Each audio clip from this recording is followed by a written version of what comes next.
I hope कि तुम लोगों ने लास्ट वीडियो को देख लिया जिसमें मैंने 5 इंपॉर्टेंट पॉइंट्स बताए थे जिसे थ्रू आउट द काउंसलिंग तुम लोगों को ध्यान रखने की जरूरत है। तो चलो इस वीडियो में मैं तुम्हें बता देता हूँ कि कौन कौन सी ऐसी डॉक्यूमेंट्स है जो तुम्हें काउंसलिंग के टाइम कैरी करके ले जानी। यानी कि मैंने तुम्हें बताया था जब तुम्हें एक सीट अलॉट हो जाएगी जिस पर्टिकुलर इंस्टीट्यूट में, तुम्हें वहाँ पर पता कर लेनी कि उसकी शेड्यूल क्या है काउंसलिंग। फिर जब तुम वहाँ कॉलेज जाओगे उस दिन तुम्हें कौन कौन सी डॉक्यूमेंट्स लेके जानी है, तो ये मैं इस वीडियो में तुम्हें बताने वाला हूँ। तो एक एक पॉइंट को ध्यान से देखना और उसी तरह वो सारे डॉक्यूमेंट्स को कॉलेज में लेकर जाना। वैसे इस वीडियो में मैं मोस्ट ऑफ द डॉक्यूमेंट्स को कवर कर लूंगा, लेकिन फिर भी हो सकती है कि किसी पर्टिकुलर कॉलेज की कुछ डॉक्यूमेंट्स की और डिमांड हो जो इस वीडियो में मेंशन नहीं होगी, या फिर हो सकती है कि इस वीडियो में जितनी डॉक्यूमेंट्स मैं मेंशन करूंगा उससे कुछ कम डॉक्यूमेंट्स ही लगे किसी पर्टिकुलर कॉलेज में। तो हर एक डिफरेंट कॉलेज की ये वेरी कर सकती है। तो चलो देखो स्टार्ट करते हैं। देखो लिस्ट ऑफ डॉक्यूमेंट्स के क्या क्या है। ये जो तुम्हें फर्स्ट दिख रही है क्रिएट एबीसी आईडी यानी कि एकेडमिक बैंक ऑफ क्रेडिट, ये तुम्हें वेबसाइट पर बन जाएगी, तुम्हें ये बना लेना है। उसके बाद अगर तुम चाहो तो इसकी एक हार्ड कॉपी भी निकलवा कर ले जा सकते हो। वैसे तुम्हें अगर इसकी वेबसाइट पता नहीं है तो तुम नीचे कमेंट करना, मैं वहां पर बता दूंगा कौन सी वेबसाइट पर इस एबीसी आईडी को बनानी है। अब देखो सेल्फ अटेस्टेड की मीनिंग क्या है। काफी बार सेल्फ अटेस्टेड लिखी हुई, जो भी तुम्हारी वो डॉक्यूमेंट की कॉपी होगी तुम्हें उसके ऊपर अपनी सिग्नेचर कर देनी है वहां पे, और सिग्नेचर करके उसी कॉपी को लेकर जाना। तो देखो यहाँ पर self attested copy of provisional seat allotment, तो जो तुम्हें सीट अलॉटमेंट की लेटर आएगी डब्ल्यूबीजे की काउंसलिंग वेबसाइट पर, तुम्हें उसे डाउनलोड कर लेना है और उस पर अपनी सिग्नेचर करके उसे लेकर जानी है। उसके बाद self attested copy of income certification fee waiver candidate है, उन्हें इनकम सर्टिफिकेट की एक कॉपी ले जानी है, उसके ऊपर अपनी सिग्नेचर करके। वैसे ही ईडब्ल्यूएस कैंडिडेट्स को अपनी इनकम सर्टिफिकेट और ऐसे सर्टिफिकेट की जो कॉपी होगी जिसके कारण उन्हें 10% का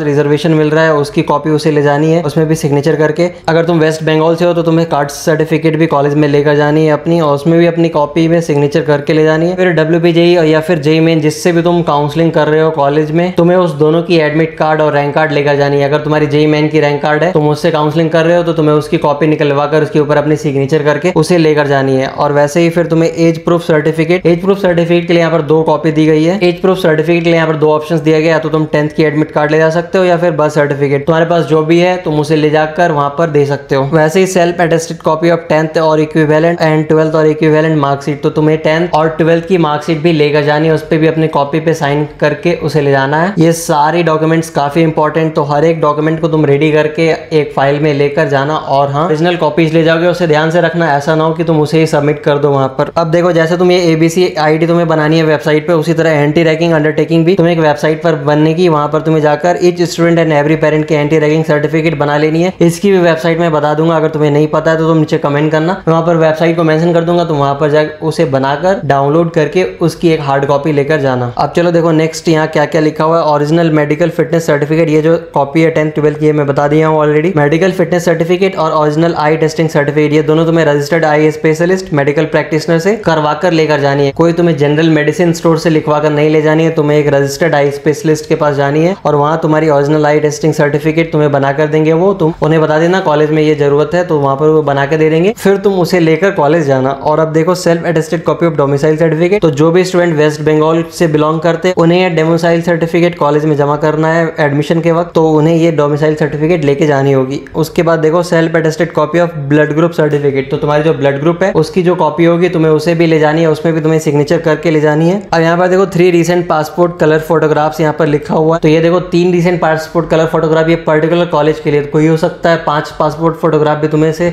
डिमांड करे, तो तुम हर एक कॉलेज की पर्टिकुलर वेबसाइट पर जाकर सारी लिस्ट ऑफ डॉक्यूमेंट्स को पढ़ लेना, या फिर उस कॉलेज से एक बार कॉन्टेक्ट करके पता कर लेना कि कौन कौन सी डॉक्यूमेंट्स तुम्हें जरूरत है, वो सारे डॉक्यूमेंट्स को तुम लेकर जाना। क्योंकि अगर तुम यूपी बिहार या फिर झारखंड से जाओगे तो तुम्हें प्रॉब्लम हो जाएगी, 1 से 2 दिन का टाइम दिया जाएगा, उसमें अगर तुम एक बार चले गए वहां फिर से तुम्हें वापस आना और डॉक्यूमेंट्स को लेकर जाना तो काफी प्रॉब्लम हो जाएगी। तो तुम सारे चीजों को पहले एक बार अच्छे से पता कर लेना। अगर कोई प्रॉब्लम होगी तुम नीचे पूछ सकते हो कमेंट में, हम लोग से इंस्टाग्राम पे मैसेज करके पूछ सकते हो। ध्यान से सारे डॉक्यूमेंट्स को रेडी कर लेना। आप देखो self attested copy of character certificate from school college last attended, तो तुम जो भी कॉलेज में लास्ट थे या फिर जिस भी स्कूल में तुम्हारी लास्ट एडमिशन थी वहां पर से तुम्हें लास्ट में जब स्कूल लिविंग सर्टिफिकेट दी जाती है उसी टाइम कैरेक्टर सर्टिफिकेट भी दिया जाता है, तो तुम उस कैरेक्टर सर्टिफिकेट को भी संभाल कर रखना, उसे भी तुम्हें इस कॉलेज में नए कॉलेज में जहाँ पर तुम्हारी एडमिशन होगी वहां पर तुम्हें सबमिट करनी होगी। अब फाइनली देखो self attested copy of Aadhaar card, तो आधार कार्ड तो हर जगह लगना है। तो और हाँ, एक और चीज तुम्हें ध्यान रखनी है कि तुम्हारी मोबाइल नंबर जो है उस आधार से लिंक होनी चाहिए, हो सकता है वहां पर ओटीपी की जरूरत पड़ जाए इसी तरह की वेरिफिकेशन के लिए। तो अब तुम सारे पॉइंट्स को अच्छे से समझ गए होगे, सारे डॉक्यूमेंट्स को भी समझ गए। हो सकती है 1-2 अधिक डॉक्यूमेंट किसी और कॉलेज में लग जाए या फिर इससे कुछ कम डॉक्यूमेंट्स किसी पर्टिकुलर कॉलेज में, तो तुम्हें अपने पर्टिकुलर अलॉटेड कॉलेज से ये पता कर लेनी है ये कौन कौन सी डॉक्यूमेंट्स वहां पर जरूरत है, और उसी के अकॉर्डिंग तुम्हें वो सारी डॉक्यूमेंट्स वहां पर लेकर जानी है। और जो 5 इंपॉर्टेंट पॉइंट्स मैंने लास्ट वीडियो में बताया था तुम उसे जाकर देख लो कौन कौन सी पॉइंट है जो तुम्हें ध्यान रखनी है थ्रू आउट द काउंसलिंग। अगर ये वीडियो तुम्हें हेल्पफुल लगी तो तुम इस वीडियो को अपने फ्रेंड्स के साथ भी शेयर करो, उन्हें भी काफी हेल्प मिलेगी। और हाँ, इस चैनल को सब्सक्राइब करके रखो, आने वाले दिनों में और भी काउंसलिंग रिलेटेड वीडियोस मिलने वाले हैं।